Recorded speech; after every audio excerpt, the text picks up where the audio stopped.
of an ideology of de-Baathification. Now, that meant that Iraq basically had its reset button pressed, but without any software to relaunch the program. And they've had to go through the very early process of state formation, and have got a long way to go. Syria, I think, is going to be a country whose institutions should survive, and if they do survive, then Syria has a chance of coming through this without the Iraqi experience. Thank you very much, Hugh, for being with us, and hope to have you back on the program again. Thanks for having me. Corridor 39 is unique to other programs of its kind in that it goes beyond simple reporting and defines geopolitical trends that shape economic landscapes. Having discussed with Mr. Hugh Pope the political side of the Syrian equation, we'll now draw a financial perspective about what this all means for business interests. Our next guest is Özgür Demirtaş, Associate Professor of Finance at Baruch College in New York City, and he will be a chair professor at Sabancı University in 2012. Thank you for being with us, Özgür. Some financial analysts, believe that the greatest threat to Turkey's security and stability is the resurgence of militant Kurdish separatism. Do you agree with this assessment? I agree that, the Kurdish problem, I wouldn't want to call it the separatism, but I believe that the Kurdish problem is an important problem going forward for Turkey in terms of the growth. As you know, first of all, we need to just tell the world that the Kurds and Turks basically lived together peacefully for many years throughout the Ottoman Empire. And I hope and I know that they will do so for the next upcoming century. But of course, there are some problems as being accepted by government officials. Now, going forward, it's one of the main problems in front of Turkey. The moment Turkey solves that problem in a peaceful way, Turkey will continue on its path of being one of the local and maybe even global economic forces in the region. Do you believe that the influx of Syrian refugees, is this going to raise the risk of Kurdish separatism? Well, I want to basically separate those problems. Of course, there are Kurdish citizens living in Syria too. And as you know, the relationships between Syria and Turkey has evolved unbelievably during the last 11 to 12 years. Remember, in 1998, Turkey and Syria was at the verge of, getting into a war because at the time Turkey was basically telling Syria that Syria was harboring those terrorists, and Turkey didn't want that. And Syria first basically refused that argument, but then basically accepted the fact, and the relationships with Syria was very bad. And during the next 10 years, the economic relationships improved. Like last year, in 2010, we had a completely different picture. Turkey, Syria, Lebanon, and Jordan basically signed an agreement, and that agreement basically lifted all the visas, and suddenly there was a trade union between those countries. Okay, now things have been on the right track for the last 12 years, but let's go back. Back in 1998, when I guess the dogs were called off, so to speak, vis-a-vis Turkey and its relationships with Syria, an agreement was made between Turkey and Assad regime that they were not going to allow Syrian lands to be a staging point for Kurdish aggression on Turkish soil. So the Assad regime was holding that back. Now, if the Assad regime was to topple, maybe all bets are off. Maybe the militants will re-enter Turkey. Well, I know that a couple of political scientists is basically regarding that as a problem, but not me. Because the reason is that the Kurdish problem of Turkey cannot be solved by simply inhabiting the terrorist activities in that region or that region. The moment you basically take the terrorist harboring from the table by Syria, there are other countries where those activities will still continue. So I think that's not the way for Turkey to go over the problem. The way is basically Turkey needs to solve it internally. The moment basically Turkey solves it internally in a more peaceful way, believe me, Turkey will not be at the point of asking Syria not to do the things that they did maybe 10 years ago. And plus, if you look at like the trade volume, how it increased through time, it's staggering. Let me give you a couple of numbers. Compared to 1998 and 2010, if you look at those 12-year mark, exports to Syria, get ready for this number, increased 700%. It is basically 8 times. And then if you look at the imports from Syria, they increased only by 115%. So if you look at the total volume basically of the total trade exports is around $1.8 billion.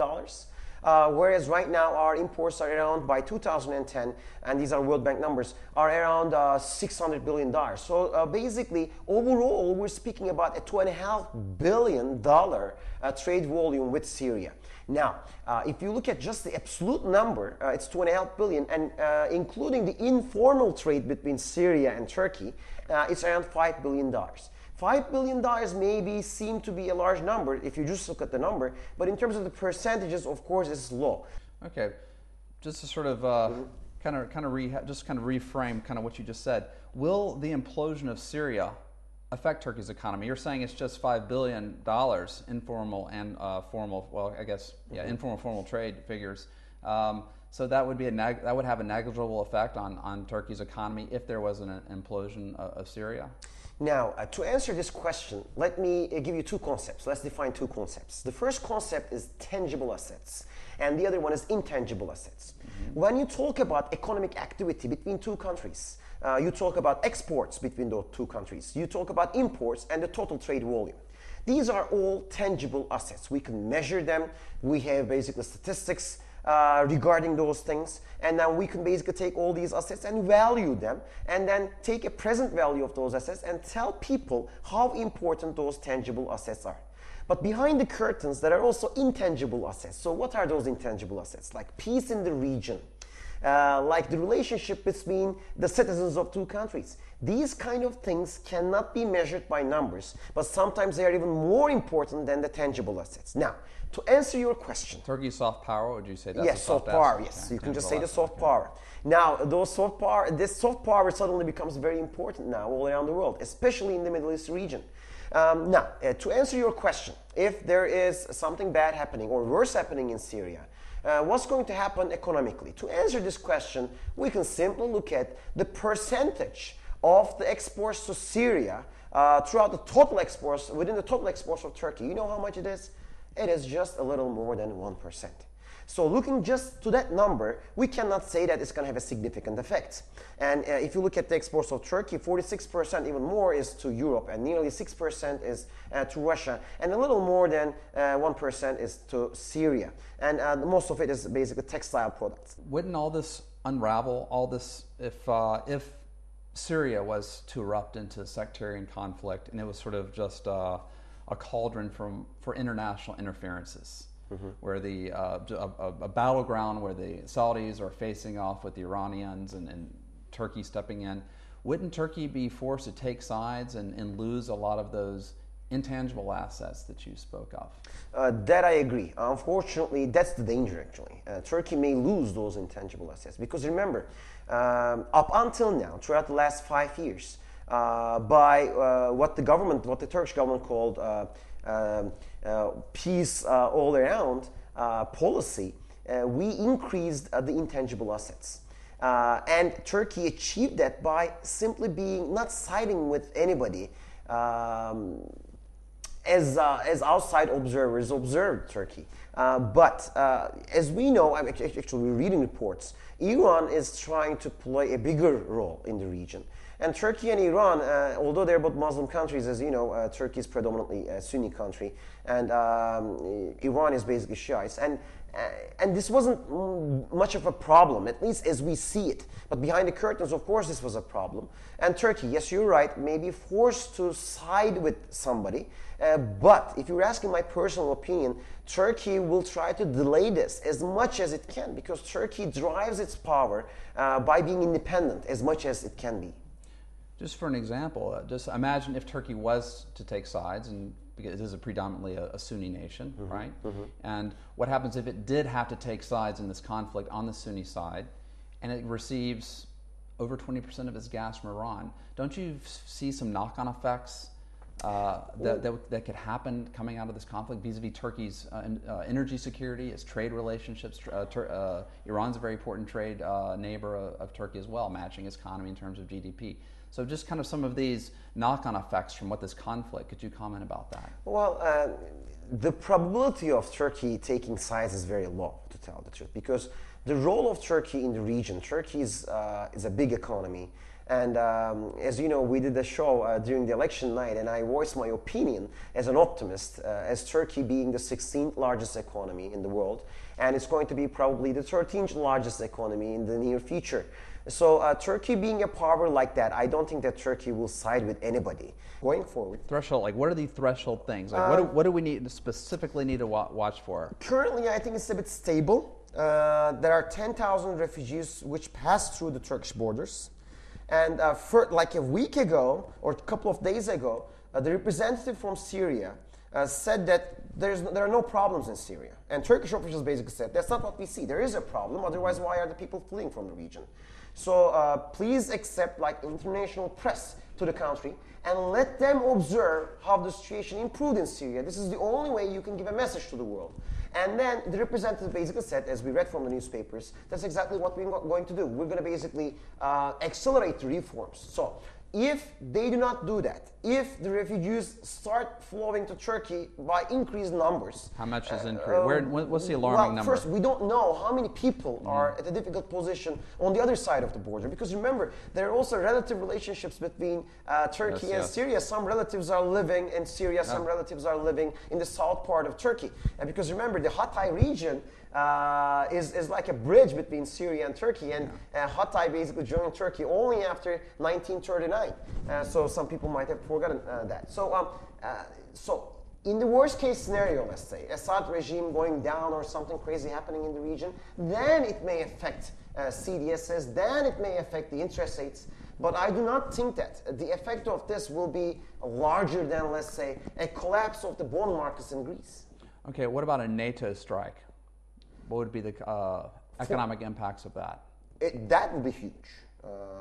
That would be like a very, how can I say, it may be a very quick impact, it may be a significant impact, but what is the probability of that happening? I think very low, because NATO has another country to deal with right now. So, and I think the developed powers of the world got a lesson from the last 10 years that, you know, you cannot basically be at many points at one time. And Turkey being a member of the NATO, I don't think that Turkey will be extremely hesitant on getting into a military kind of a solution to Syria.